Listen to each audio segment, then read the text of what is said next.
Bonjour à toutes et à tous. Aujourd'hui, dans les grands pièges du nouvel âge 1.0, nous allons vous parler des retraites Vipassana. Intéressant, mais dans la conscience. Pourquoi? Amis du jour, bonjour. Amis du soir, bonsoir. Aujourd'hui, je veux vous parler des retraites de méditation Vipassana. Ça se passe dans des centres Vipassana. Il y en a par exemple en France qui peut accueillir jusqu'à 120 personnes. En général, ils prennent 60 femmes, 60 hommes. On est assis les uns à côté des autres dans une grande pièce, mais il y a vraiment une proximité, quoi. On est proches les uns des autres. Donc la plupart du temps, on médite en position de lotus. Et puis, il y a des moments où on a droit à une petite balade. Il y a des moments, bien sûr, où on va faire dodo, où on mange. Mais tout ça est censé se passer dans le silence, à savoir qu'il n'y ait même pas de regard entre les participants. Alors si vraiment on veut parler à quelqu'un, on va dire de problèmes personnels ou quoi, on peut demander les femmes à leur référent féminin d'avoir une séance privée en tête-à-tête, ou pour les hommes, demander à leur référent masculin. Et si on a une ou des questions par rapport à l'enseignement, on peut les poser après la méditation du soir, devant tout le monde. Alors, ces retraites sont soit gratuites, soit sous donation. En gros, on donne ce qu'on veut. Il y a toute une partie aussi enseignement. Le soir, il y a un moment où on écoute des cassettes de l'enseignement de la personne qui a créé les retraites Vipassana en groupe. Et alors, on vous parle par exemple de l'enseignement de l'équanimité. Voilà. Il ne faut pas s'impliquer émotionnellement. Il ne faut pas se mêler du reste du monde.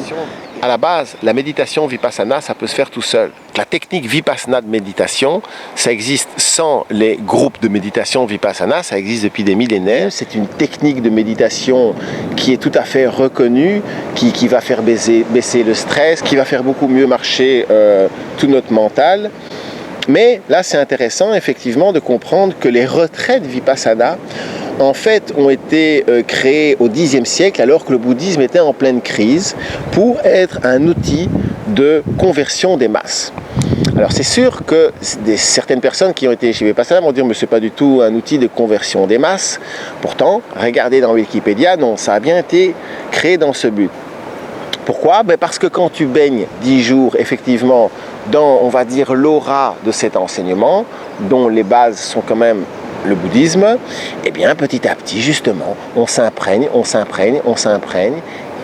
Alors encore une fois, on retrouve une technique extraordinaire, la méditation Vipassana, qui est vraiment un moment très intime où on se retrouve seul face à soi-même et on va aller le transformer dans une activité de groupe. Alors quelque part, l'expérience Vipassana, c'est aussi pour aller faire son introspection. Et c'est là où il y a quelque chose de complètement paradoxal qui ne tient pas debout. À partir du moment où vous comprenez que quand on est dans l'aura de quelqu'un, eh bien, une partie de notre pensée et de notre émotionnel, sont les pensées et l'émotion de la personne à côté de nous, mais il est sûr que quand on passe 10 jours dans une pièce, les uns à côté des autres, à ne rien exprimer du tout, eh bien c'est sûr que cette introspection sera en fait impossible. Pourquoi? Mais parce qu'il nous sera relativement impossible de déterminer quelle émotion est vraiment à nous, quelle pensée est vraiment à nous. Et donc, encore une fois, voilà comment le système va prendre une technique hyper évolutive, hyper fertile, Vipassana, qui amène à la libération, et le transformer dans quelque chose qui est tout à fait addictif, parce qu'encore une fois, les gens qui adorent ça, après ils enchaînent les retraites Vipassana, alors qu'à la base, Vipassana, c'est fait pour faire tout seul dans la nature.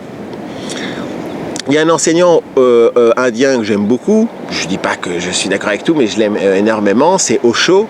Et bien lui, par exemple, il critique vivement les retraites Vipassana, et que même la technique de méditation tout seul, Vipassana, eh bien en général, elle n'est pas tout à fait adéquate aux Occidentaux. Pourquoi? Parce que les Occidentaux ont un énorme problème d'expression en fait, c'est-à-dire qu'ils ont énormément d'émotions refoulées parce que la culture judéo-chrétienne est une culture vraiment à l'envers et que donc il y a plein de choses qu'on refoule, et notamment la sexualité et notre feu intérieur qui a envie d'un monde meilleur.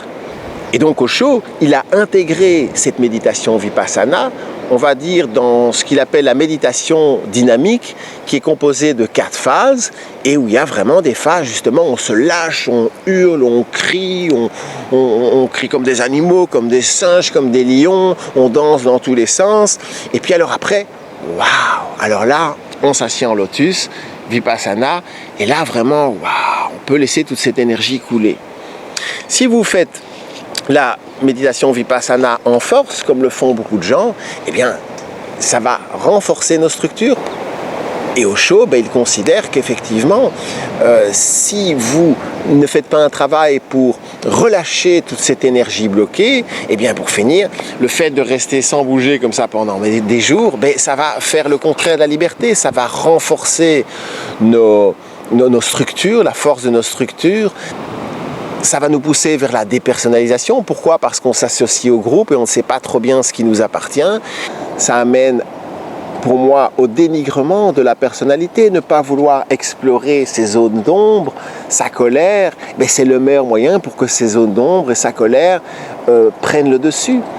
Et souvent, on trouve ça dans les gens qui sont très très fort coincé, oui, dans le bouddhisme ou dans Vipassana. Il y a un arrivisme et un orgueil, mais gigantesque.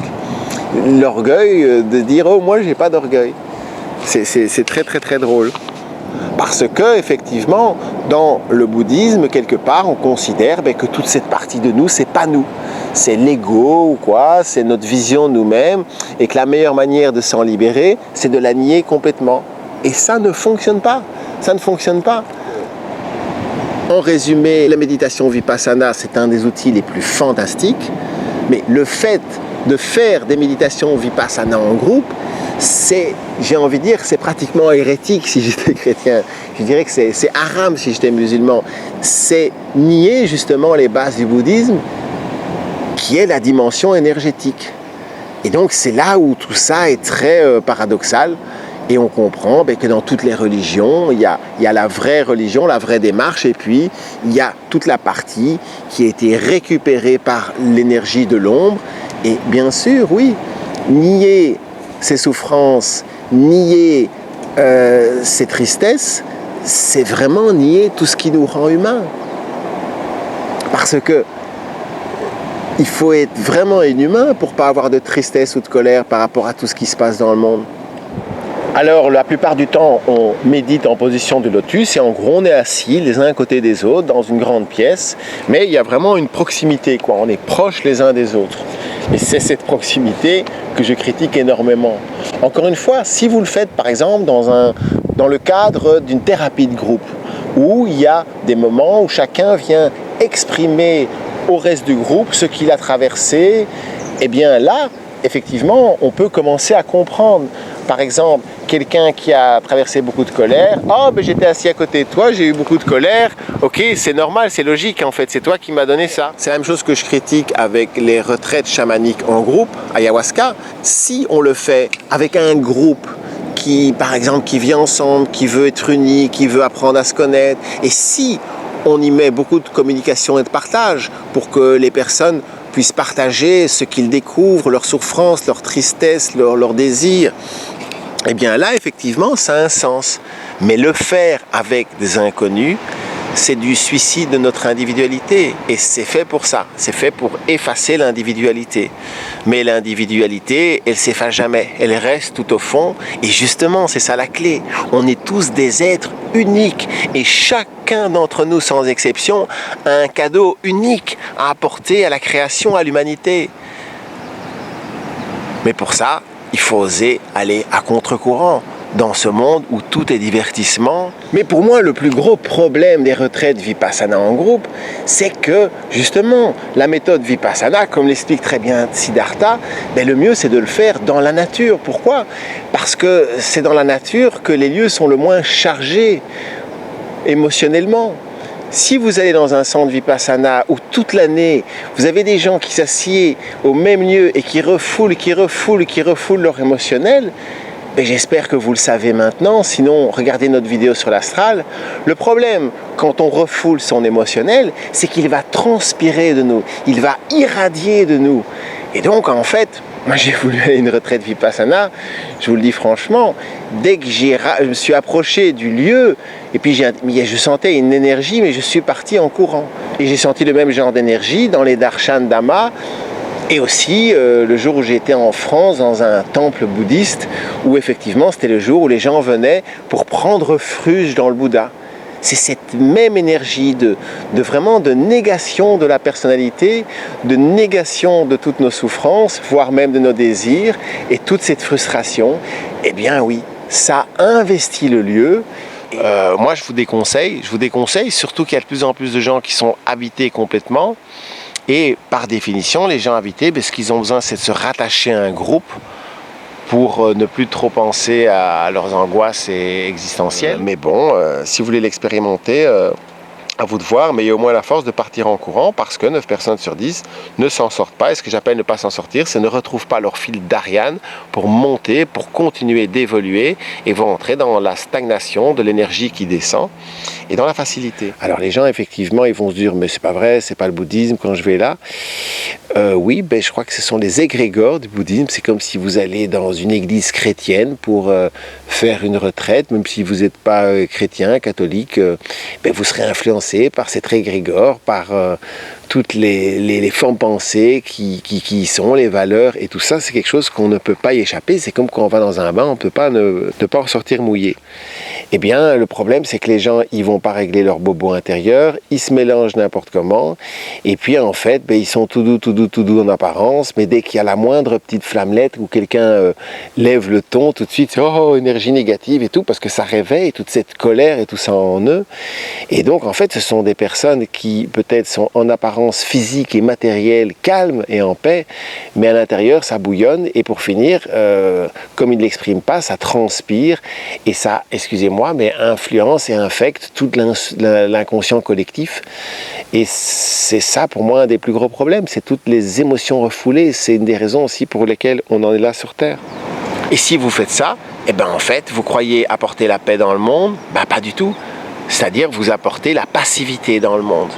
Et on n'a pas besoin de passivité. Maintenant, on a besoin d'un monde juste. Et encore une fois, allez regarder le film sur le bouddhisme. Je suis désolé, mais même si c'est ma religion préférée, j'ai plein de tendresse, il faut ouvrir les yeux. Tous les pays bouddhistes sont des dictatures pures et dures. Pourquoi? Les gens ne s'impliquent plus. Super, génial. Et Sri Aurobindo, qui a créé Auroville avec la mer, par rapport à cette vision du bouddhisme, il dit vous abandonnez votre pouvoir intérieur, mais au profit de qui vous l'abandonnez? Et c'est ça qui est très intéressant. Au profit des malins qui continuent à rendre le monde de plus en plus injuste et qui sont complètement fous et qui détruisent tout. Alors voilà, dans les méditations Vipassana, comme dans toutes les techniques Nouvel Âge, en tout cas la plupart, vous retrouvez toujours ces 3 mêmes points. 1, se connecter à quelque chose qu'on ne connaît pas. 2, le fait effectivement qu'il y a un certain orgueil, oui je trouve, les gens qui font Vipassana, je suis resté dans la force comme ça pendant 10 jours. Et 3, un certain dénigrement de l'intellectuel, parce que je trouve qu'il faudrait passer beaucoup plus de temps justement à discuter et tout ça pour savoir ce qui se passe à l'intérieur. Mais encore une fois, le gros danger de Vipassana, c'est que vous allez vous retrouver dans un groupe que vous ne connaissez pas, avec des gens que vous ne connaissez pas, et votre expérience va dépendre directement des personnes assises autour de vous. Et c'est ça le problème, parce que vous allez travailler plein de choses intérieurement, mais vous n'allez pas savoir si ça vous appartient vraiment ou pas, ou si ça appartient à la personne à côté de vous. Enfin, au moins, j'espère que vous comprendrez que c'est toujours le même principe. C'est que vraiment, en fait, le système va prendre possession d'une technique réveillante, énergétisante, fertile, et la transformer dans le contraire, où il y aura souvent cette addiction au groupe. Pourquoi? Parce que ça brouille la personnalité. Alors les gens justement qui font des retraites en groupe, que ce soit Vipassana ou chamanique et tout, moi je vous pose la question, mais c'est quand vous êtes seul face à vous-même? Et certains, c'est juste 1 ou 2 minutes avant de s'endormir, tout d'un coup, comme ça, une petite prise de conscience, et puis hop, on s'endort. Alors je respecte les choix des gens qui veulent dormir, mais malheureusement, ce n'est pas vraiment leur choix, c'est dû à cette culture et à ce courant général qui nous pousse vers le divertissement, l'endormissement et la stagnation. Alors, Vipassana seul, face à face avec toi-même, dans la nature, ou Vipassana en groupe à l'intérieur, à toi de choisir. Il n'y a pas de mauvais choix, tant qu'il s'agit de ton choix. Mais surtout, ne suis pas comme un mouton les autres et n'oublie pas, tout ce qui est à la mode, dans un monde qui tourne fou, il faut s'en méfier. Intéresse-toi plutôt à ce qui n'est pas à la mode, à ce qui fait réagir les gens, à ce qui énerve les gens. Là, tu vas trouver la voie de la libération. Et n'oublie pas, tu es immortel. Mais ce qui compte surtout, c'est quelle partie de toi sera immortelle. Alors j'espère que cette série de vidéos vous a plu et franchement j'insiste sur quelque chose, je ne condamne pas toute technique du nouvel âge 1.0, ce sont des étapes et je trouve qu'il est juste pour ceux qui ne veulent pas aller toucher leurs bobos, eh bien de les endormir et c'est déjà peut-être une étape bien meilleure que les médicaments chimiques, mais ça ne peut pas devenir une habitude parce qu'après c'est les grosses maladies comme le cancer, les maladies du cœur et tout qui partent, qui sortent. Il faut écouter son corps, écouter ce qu'il a à nous dire, écouter ce que nos peurs ont à nous dire, nos angoisses ont à nous dire, nos colères ont à nous dire. Et alors là, on peut les utiliser justement pour changer sa vie ici et maintenant. Et pour ceux que ça met vraiment en colère, eh bien, vous allez voir qu'il y a toujours deux types de commentaires. Il y a ceux qui essaient de faire des critiques constructives parce que c'est sûr qu'il y a moyen d'améliorer la chose. Et puis, il y a ceux qui font juste des insultes et qui s'attaquent à la personne et pas au message. Et pour moi, ça veut dire qu'à la lueur de la pure raison, de la psychologie et vraiment de la conscience, eh bien, ce que j'appelle la clé n'est absolument pas attaquable, à savoir qu'on vit dans une culture qui est une culture antibiotique, anti-vie, à l'envers, qui est là pour nous endormir et que si on veut l'éveil, eh bien, il faut partir de cette première prise de conscience. Et que le but de la vie, c'est d'en prendre conscience et d'aller vraiment dans le sens contraire. Alors, quoi qu'il arrive, l'humanité compte sur toi, les enfants comptent sur toi, les ours polaires comptent sur toi, Greta Thunberg compte sur toi. À tout de suite. Bisous. Vous venez de regarder les retraites Vipassana, intéressant mais en dehors la conscience. Pourquoi? À bientôt pour la suite des grands pièges du nouvel âge 1.0.